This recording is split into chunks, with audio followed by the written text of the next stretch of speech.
और बड़े update Sai cabinet की बैठक को लेकर press conference. Deputy CM Arun Sao press conference कर रहे हैं और कैबिनेट में लिए गए फैसलों की जानकारी दे रहे हैं। आइए सुनाते हैं आपको। शिक्षा की गुणवत्ता में सुधार के लिए लगातार प्रयत्न किए जा रहे हैं और आज एक और महत्वपूर्ण निर्णय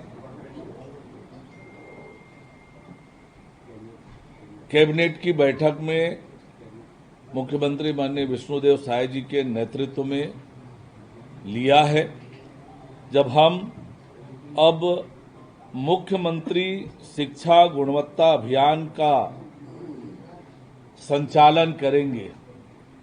इसके माध्यम से शिक्षा की गुणवत्ता सुधारने, पालक शिक्षक सहभागिता बढ़ाने और शैक्षणिक उपलब्धियों को उन्नत करने के लिए कई महत्वपूर्ण बिंदुओं पर फोकस किया जाएगा।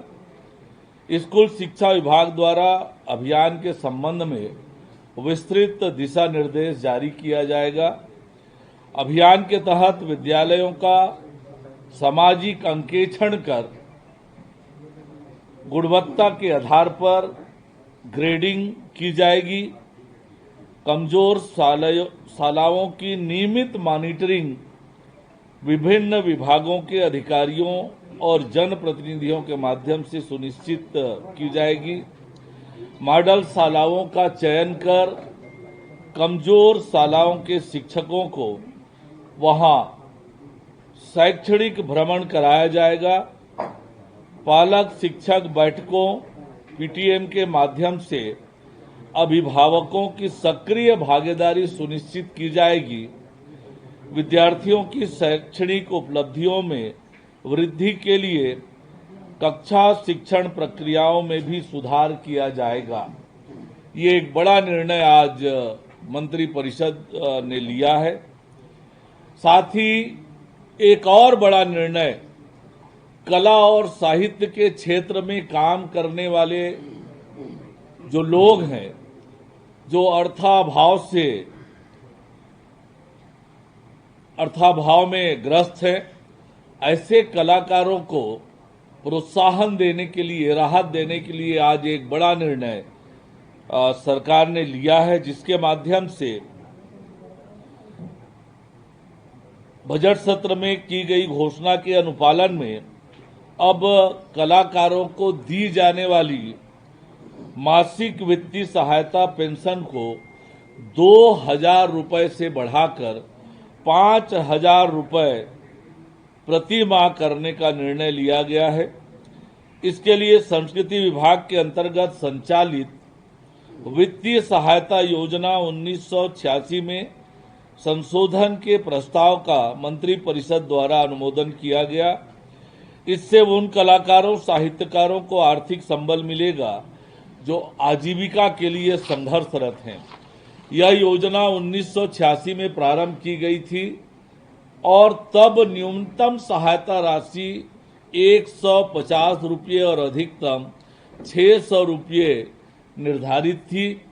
बाद में 2007 में इसे बढ़ाकर 1,500 रुपये और फिर 2012 में बढ़ाकर 2,000 रुपये किया गया था और 2012 के बाद से कोई वृद्धि नहीं हुई थी और अब इस पर वृद्धि का निर्णय लिया गया है। वर्तमान में राज्य में 162 साहित्यकार और कलाकारों को यह पेंशन दी जा रही है। वर्तमान में हर कलाकार को, साहित्यकार को 24,000 रुपये पेंशन मिल रही है, जो संशोधन के बाद अब 60,000 रुपये सालाना हो जाएगी। इससे वार्षिक व्यय 38.88 लाख रुपये से बढ़कर 97.20 लाख रुपये हो जाएगा, जिससे राज्य के बजट पर 58.32 लाख रुपये का अतिरिक्त भार आएगा। पर इससे जो अर्थाभाव से ग्रस्त हमारे साहित्यकार हैं, कलाकार हैं, उनको बड़ी राहत, बड़ा संबल मिलेगा।